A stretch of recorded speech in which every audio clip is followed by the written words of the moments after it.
Hey everyone, and welcome. Today, we're going to unlock a secret weapon in English that can take your stories from just okay to absolutely amazing. We're talking about verbs, but probably in a way you've never thought about them before. Ready to jump in? So, let's meet our friend Priya. She has so many cool stories to tell. About her day at school or the cricket match she watched. But when she tries to tell people, somehow the words feel a bit, stuck. The stories just don't sound as exciting as they felt in her head. So listen to this. Her sentences are perfectly correct, right? But they feel a little short and disconnected, don't they? It's kind of like looking at a bunch of separate photos instead of watching a whole movie. So what's going on here? Let's figure it out. Oh, we can definitely help her. The secret is all about a special kind of verb. It's a tool that all the great storytellers use. So, are you ready to put on your detective hats of me and find this secret? Okay, first thing you need to know is that verbs can have two totally different jobs in a sentence. Think about it like this. One is kind of like a strict rule follower who always does exactly what it's told. And the other is like a super talented actor who can play any part. Let's start with that rule follower, the finite verb. Now, this verb has to change its form depending on who or what is doing the action, that's the subject. It is totally bound by the rules of grammar. No wiggle room at all. Just look at this. When the subject is she, the verb is plays. But change the subject to they, and bam, the verb changes to play. Same thing happens with is and are. See? These verbs are following the rules perfectly. That's what makes them finite. And now let's meet our talented actors, the non-finite verbs. These guys are the rebels, the rule breakers of the verb world. They don't care about changing for the subject. Instead, they love to dress up and play different roles in the sentence. Notice this? The verb to play stays exactly the same, no matter if the subject is she or they. That's a non-finite verb right there. And this is our secret storytelling tool.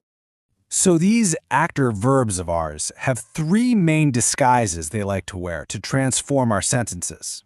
You can think of them as a really talented family of performers. Let's meet the whole family, one by one. First up, we've got the infinitive. This is the basic original form of a verb, and it usually has its little buddy to right in front of it. Its main job is to name an action, turning it into a thing or a noun. So in this sentence, to fly isn't something that's actually happening. It's acting like a noun. It's the name of her ambition. What is her ambition? Well, it's to fly. It's just an idea, a goal she has. All right, next in the family is the gerund. This one also loves to pretend it's a noun, but its special costume always ends in ing. It's an expert at turning an action into an activity or an idea. See, in this sentence, singing isn't an action that Priya is doing right now. It's the name of the hobby itself, just like you would say cricket or art. It's functioning as a noun. That's the key. And last but not least, we meet the participle. This one is the artist of the family. It loves to paint a picture with words, so it acts just like an adjective, adding all sorts of cool details and descriptions. Check this out. Here, crying isn't the main action. The main verb is read. That's what Priya did. Crying is just describing the baby. What kind of baby was it? It was a crying baby. It's a verb acting as an adjective. So cool, right? Okay, hang on a second. Did you notice that both gerunds and participles can end in ing? They're like identical twins. So how in the world are we supposed to tell them apart?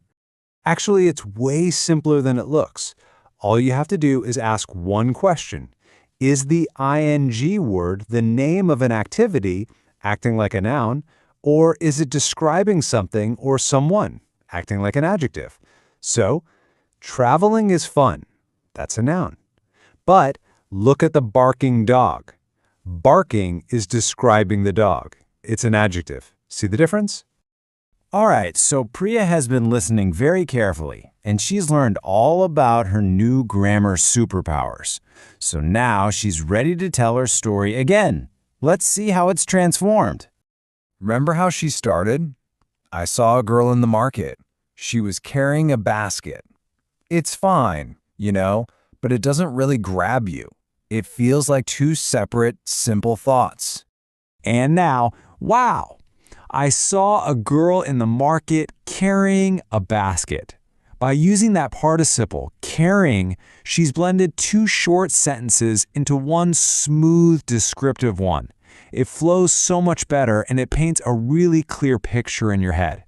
She saw a girl. What kind of girl? A girl carrying a basket. That is a huge improvement. So let's do a super quick review of the 3 disguises our non-finite verbs wear so you can start using them in your own stories too. Here's your cheat sheet. The infinitive, to eat, just names the action you want to do. The gerund, eating, names the activity itself. And the participle, eating, actually describes the boy. So the big takeaway is that it's all about what job the word is doing in that sentence. And remember, this is not just about memorizing some boring grammar rules for a test. This is about adding really powerful tools to your own toolbox so you can become a better storyteller and share your ideas with everyone, loud and clear. And now it's your turn. Think about your day, your hobbies, your dreams. So instead of saying, I play football, it is fun, maybe try, I love playing football. Or even, to play for my country is my biggest dream. Go on, give it a try. Use your new superpower and start telling your story in a whole new way.